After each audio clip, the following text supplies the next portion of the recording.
Inaresto ng pinagsanib na puwersa ng Criminal Investigation and Detection Group, Antique Provincial Field Unit, katuwang ang matauhan ng 6th Special Action Battalion, Rapid Deployment Battalion ng PNP-SAF, at iba pang unit ng PNP ang isang sospek na kilala sa alias na Jessie sa Barangay Igtumarom, Aniniye, Antique noong September 7, 2025. Ang pag-aresto ay sinagawa sa bisa ng search warrant bilang 13-2025-EJ na nilabas ng Regional Trial Court Branch 11, 6th Judicial Region San Jose Antique noong Setyembre 5, 2025. Kaugnay sa paglabag sa Republic Act 10591 o ang Comprehensive Law on Firearms and Ammunition Regulation Act.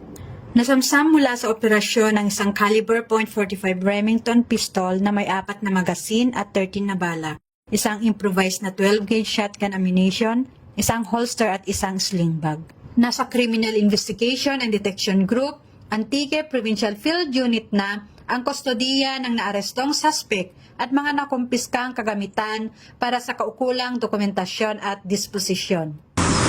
At mula dito sa headquarters sa Fort Santo Domingo, Santa Rosa City, Laguna, ang tahanan ng inyong tagaligtas. Ako ang inyong PNN correspondent, Patrolwoman Gloria Di Balawak, alagad ng batas, tagataguyod ng Balitang Pulis.